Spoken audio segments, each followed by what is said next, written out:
Balik lagi bersama saya Faisal Gustian di channel kita. Kali ini saya akan membahas bagaimana cara merawat bunga atau tanaman hias. Mulai dari media tanam, pupuk atau nutrisi, sinar matahari, sirkulasi udara, penyiraman air, penyiangan atau pengobatan penyakit, dan perkembangbiakan. Oke, untuk menyingkat waktu, kita mulai aja dari yang pertama, media tanam. Media tanam yang paling bagus itu ialah tanah humus. Media tanam terdiri dari beberapa jenis. Yang pertama bisa dengan sekam, sekam bakar, tanah humus, pasir, tanah hitam yang tidak keras, dan lain sebagainya.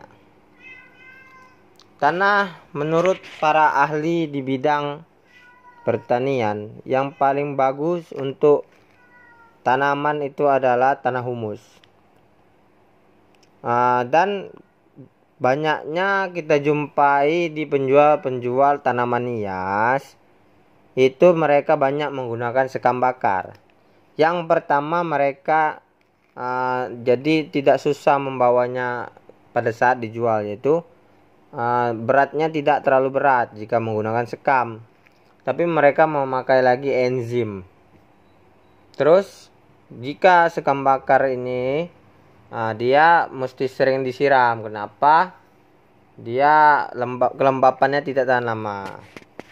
Jadi dari beberapa media tanam yang saya jelaskan, sekam bakar, tanah humus, pasir yang dihumuskan ataupun lainnya, yang paling bagus sebenarnya tanah humus, tapi yang paling banyak digunakan adalah sekam bakar. Oke, yang kedua, pupuk atau nutrisi. Jadi supaya menunjang pertumbuhan dari tumbuhan atau tanaman hias yang kita miliki, perlu adanya asupan pupuk atau nutrisi. Pupuk yang pertama bisa NPK, humus, atau yang lainnya kulit jeruk, kulit bawang. Jadi kalau saya pribadi, saya lebih suka kembali kepada aslinya atau habitat aslinya. Bagaimana di sana di hutan biasanya nutrisi dari tanaman itu, akar dari tanaman tersebut mencari unsur-unsur hara yang ada di dalam tanah sejauh mungkin. Jadi kalau saya sendiri suka seperti itu, saya kembalikan ke habitat asalnya, yaitu ya kembali aja kepada humus-humus dari tanaman-tanaman ataupun buah-buahan. Itu semua bisa ya kita busukkan dulu tanaman-tanaman atau daun-daun sebagainya.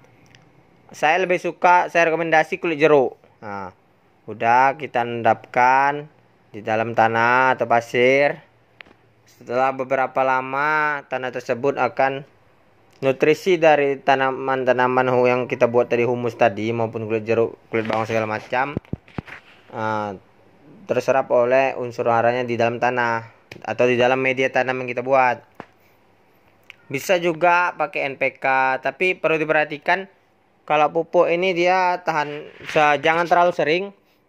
Dia kalau anjurannya itu biasanya itu 3 bulan sekali dipupuk. Bisa juga nutrisi ini tadi bisa juga dari air rebusan atau air cucian dari ikan ataupun ayam. Ya rekomendasinya ya air cucian ikan, tapi hati-hati dengan semut. Ya sering-sering dijemur. Oke, bisa juga nutrisi yang bagus ini sitokinin. Sitokinin ini gunanya untuk merangsang akar, merangsang batang, merangsang tunas, merangsang daun, segalanya macam. Ini sudah banyak penelitiannya, bisa juga kalian pakai. Bisa juga perangsang akar atau root up. Bisa juga B1, itu gunanya banyak sekali. Dan bisa juga B1 ini dari beras, air cucian beras. Oke, selanjutnya kita masuk kepada sinar matahari. Jadi intensitas dari sinar matahari ini jangan terlalu lama juga, nanti daunnya bakalan kering atau dia ke kuning-kuningan ujungnya. Matahari yang paling bagus itu adalah matahari pagi. Dari matahari pagi, siang, sore, yang paling bagus adalah matahari pagi. Jadi kita jemurlah tanaman-tanaman kita pada pagi hari. Jangan sampai terlalu lama masa penjemuran dan masa panas dari matahari tersebut. Ya minimal dari jam-jam 10, jam 11 pagi sudah selesai waktu menjemurnya. Itu pun dilihat juga dari kalau di harinya mendung, kita hitung juga, bisa juga cara ngitung kita itu mataharinya gitu, sinar mataharinya berapa lama gitu ya. Kira-kira paling lama itu 30 sampai 45 menit. Yaitu kalau dia tanamannya ini berada di luar, usahakan jangan langsung terkena matahari atau harus difilter dahulu, bisa dengan jaring-jaring bunga itu yang biasa dipakai. Oke, lanjut kepada yang keempat, sirkulasi udara. Jadi udara yang bagus, seperti manusia juga, tumbuhan memiliki pernapasannya, bisa bernapas juga. Jadi tumbuhan memerlukan sirkulasi udara yang bagus. Jadi jangan udaranya, kalau bisa tempat kita nanam itu jangan yang kotor atau dekat-dekat gimana dia banyak bakaran sampah atau pembakaran lah, atau uap-uap industri itu sangat tidak cocok, banyak asap, banyak asap-asap knalpot segala macam. Jadi udara yang bagus. Kalau dia pun anggrek, tanaman anggrek ini lebih penting.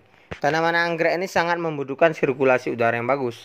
Sama juga sebenarnya semua tanaman aglonema, kalatea segala macam perlu sirkulasi udara yang bagus untuk masa pertumbuhannya. Oke, kita lanjut yang kelima, penyiraman air. Jadi kebanyakan kita salah dalam menyiram air ini. Banyakan masyarakat itu atau orang itu yang nyiram bunga itu, nyiram tanaman itu, dia satu hari bisa 2 kali atau satu hari sekali. Sebenarnya salah. Kenapa? Sebenarnya yang ideal itu penyiraman air itu dilakukan pada saat tanah atau media tanamnya itu kering gitu. Jadi nggak usah disiram setiap hari juga. Jadi kita cek suhu atau kita cek kelembapan dari tanah tersebut setiap hari. Apakah dari atas ya, dari atas sampai ke bawah. Makanya kalau nanam itu kita potnya jangan besar-besar, paskan aja ukuran tanamannya, ukuran daunnya, ukuran batangnya dan ukuran akarnya. Jadi jangan terlalu besar potnya. Jadi kita gampang untuk mengontrol kelembapan di dalam media tanam. Jadi kita cek apakah atas, bagian tengah, bagian bawahnya itu sama. Jangan dia basah, jangan dia menggenang dia, jangan gitu. Dia yang bagus itu adalah lembab, jadi akarnya itu nggak busuk. Karena kalau dia terlalu basah, akar tumbuhan itu nggak bagus, bisa busuk. Jadi idealnya itu jangan terlalu banyak siram. Dia itu bukan kita lihat harinya, bukan kita lihat satu hari harus sekali, bukan kayak anjuran dokter. Dia kita lihat media tanamnya, setiap hari kita cek media tanamnya. Kalau dia mulai agak kering atau hilang kelembabannya, kita siram lagi. Dan nyiramnya jangan terlalu banyak. Dan usahakan kita buat drainase dari pot atau media tanamnya itu, bisa pot atau segala macam kan. Kita lobangin itu dasar bawahnya itu, potnya itu besar. Jadi drainasenya itu bagus gitu. Atau di bagian paling bawah dari pot itu kita taruh batu-batu atau apapun juga yang bisa membuat media tanam, tanah ataupun sekam tadi tidak padat gitu ke bawah. Ada rongga di bawah, jadi drainase airnya bagus. Lanjut kepada yang keenam, penyiangan atau pengobatan penyakit. Jadi tanaman ini Jika terlihat daunnya itu atau bunganya itu dia mulai rontok atau mulai menguning atau terdapat penyakit, jadi kita harus melakukan penyiangan. Guna penyiangan ini adalah untuk tidak menularkan daun-daunnya tadi atau bunga atau tumbuh atau segala macam batang-batangnya atau serabut-serabutnya itu dia tidak menular ke bagian-bagian tumbuhan lainnya atau tumbuhan dia tersebut tadi.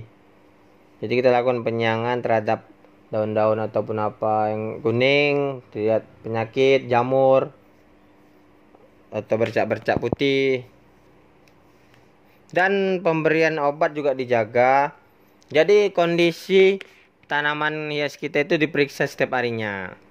Apakah ada jamur, apakah daunnya menguning, ujung daunnya, atau ada bercak putih-putih, atau dia seperti terbakar tengahnya, atau dia berlobang. Jadi harus kita jaga ya. Kita harus rutin melakukan penyiangan atau pengobatan penyakit terhadap tumbuhan tersebut. Oke, yang nomor 7, perkembangbiakannya. Jadi perkembangbiakan tanaman itu ada yang dari biji dari bunganya, ada yang dari biji dari buahnya. Bisa juga dari cacah batang, dari cacah umbi atau bonggol. Bisa juga dengan stek, bisa juga dengan daunnya. Di beberapa tumbuhan ada juga yang dia steknya bisa daun, yaitu tumbuhan-tumbuhan kayak tumbuhan dolar itu. Dan yang terakhir itu bisa dengan cara kultur jaringan. Ini agak susah dia memerlukan laboratorium untuk mengultur jaringan tersebut.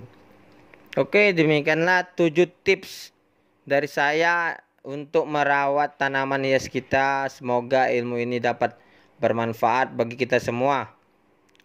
Demikianlah saya undur diri.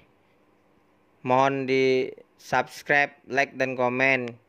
Karena subscribe itu gratis dan saya lebih bersemangat lagi membagikan informasi dalam video-video saya berikutnya. Oke, saya akhiri. Assalamualaikum warahmatullahi wabarakatuh.